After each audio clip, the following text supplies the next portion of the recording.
स्वागत है आपके अपने चैनल ऑन स्टडी क्लास पर। मेरे दोस्तों, आज मैं आप लोगों को बताने वाला हूँ कबीर दास के बारे में। तो इसके बारे में आप डिटेल जान जाते हैं तो इससे क्वेश्चन आने वाला एक्स्ट्रा नहीं है। तो इसके बारे में हम लोग आज पढ़ेंगे। तो स्टार्ट करते हैं। जो भी सब्सिडरी में हिंदी लिए हुए हैं उनके लिए ये वीडियो बहुत फ़ायदेमंद है, हेल्पफुल है। सो इसको ध्यान से देखिए और इग्नोर मत करें क्योंकि यही सब क्वेश्चन आते हैं। तो कबीरदास किस रूप में प्रसिद्ध है? किसके रूप में? तो कवि के रूप में। ये तो सब के सब जानते होंगे। चलिए अगले क्वेश्चन पर बढ़ते हैं कि कबीरदास जिस कालखंड से प्रादुर्भूत हुए वो कौन काल थे? तो इसका आंसर है भक्ति काल। ठीक है, अगले क्वेश्चन की ओर बढ़ते हैं। कबीरदास किस शाखा के कवि मान्य हैं? तो इसका आंसर है ज्ञानाश्रयी। ज्ञानाश्रयी। फिर अगला क्वेश्चन है कबीरदास का जन्म कहाँ हुआ था? ये क्वेश्चन एग्जाम में आते ही रहते हैं। तो इसका आंसर जो है वो काशी। कहाँ? काशी। फिर अगले जो पीछे हम लोग पढ़ चुके हैं उसमें क्या आंसर था? विप्सी, विद्यापति विप्सी। इस तरह से ध्यान में करते हुए चलना है। अगला क्वेश्चन, कबीरदास का जन्म कब होना सर्वमान्य है? तो 1398।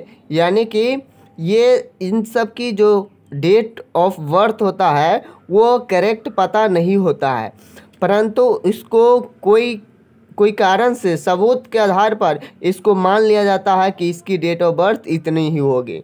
ठीक है, क्योंकि ये लोग आगे चल कर के आप फेमस होइएगा तो आपके डेट ऑफ बर्थ को पहले नहीं उतना मैंने रखता था। सो पूरा क्लियर ही करना मतलब सत्य नहीं है, इसलिए ये सब इतना लगभग में हुआ होगा। ठीक है, आगे बढ़ते हैं। कबीरदास ने किसका शिष्यत्व ग्रहण किया था? यानी कि किसको शिष्य रूप में शिष्यत्व ग्रहण किया? तो स्वामी रामानंद। क्या? स्वामी रामानंद। फिर है कबीरदास का पालन पोषण किनके द्वारा हुआ? मतलब इनको कौन पाले पोसे? यानी कि नीरू और नीमा। नीरू और नीमा, क्योंकि इनकी दरअसल में माँ जो पिता होती है वो ऐसी अवस्था में नहीं थे जिनको इनको पता चले कि माँ और पिता कौन है। तो इनको जो पालन पोषण किए बच्चे से वो है नीरू और नीमा। फिर है कबीरदास कैसे भक्त थे? तो इसका आंसर है निर्गुण। निर्गुण और सगुण में भी अंतर है, आप लोग अगर जानते हैं तो बहुत अच्छी बात है। निर्गुण का मतलब होता है निराकार, यानी कि जिसका आकार नहीं है उसकी पूजा करने वाले को निर्गुण कहते हैं। सगुण यानी जैसे कि जिसका आकार होता है, जैसे कि फोटो वोटो होता है ना, उसको जो पूजते हैं उसको सगुण कहते हैं और जो उसको नहीं पूजते उसको निर्गुण कहते हैं। ठीक है, अगले क्वेश्चन की तरफ हम लोग बढ़ते हैं। कबीरदास का विरोध किससे था? तो इसका आंसर है शाक्तों से। किससे? शाक्तों से। अगला क्वेश्चन है कबीरदास समाज सुधारक कवि के रूप में किसके विरोधी थे? तो धार्मिक यहाँ पर इसका आंसर जो है वो है धार्मिक। फिर अगले क्वेश्चन की ओर हम लोग बढ़ते हैं। अगला क्वेश्चन है कबीरदास का विरोध किससे था? तो एक मूर्ति पूजा एवं मुस्लिम रूढ़ियों से। ठीक है, फिर अगला कबीर के राम कौन थे? तो उनके राम जो भगवान थे वो कौन थे? निर्गुण ब्रह्म, मतलब जिसका आकार नहीं है वैसे। ठीक है, फिर आगे बढ़ते हैं। कबीरदास किस काव्य धारा से संबंध थे? तो इसका आंसर है रहस्यवादी। रहस्यवादी। अगला है कबीरदास किनके अभिभावकत्व में पालित पोषित हुए? तो इनका भी आंसर नीरू और नीमा। अगले क्वेश्चन की ओर पढ़ते हैं। कबीरदास ने किस मत का प्रवर्तन किया? तो इसका आंसर है संत मत। आप लोग अगर इस वीडियो पर देख रहे हैं इस वीडियो को तो आपने और वीडियो नहीं देखे हैं तो प्लेलिस्ट में जा कर के देख सकते हैं। इसमें जो आपके बुक यानी कि जो आपके एग्ज़ाम का है उसको आप बहुत अच्छे से तैयारी कर सकते हैं प्लेलिस्ट में जा कर के। कम से कम आप ना देखें तो इसको सुने भी ज़रूर, क्योंकि यही सब आते हैं और इसको एक बार दो बार देख लेना बहुत ज़रूरी होता है।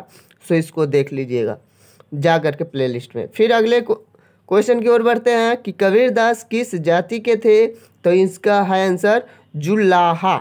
जुलाहा, ठीक है, जुलाहा ने इसको क्या कर लिया था, गोद ले लिया था।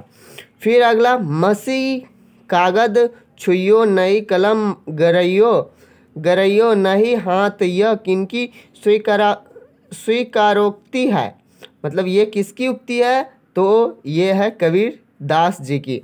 अगला है, कबीरदास ने शरीर त्याग कहाँ किया था, तो इसका आंसर है मगहर।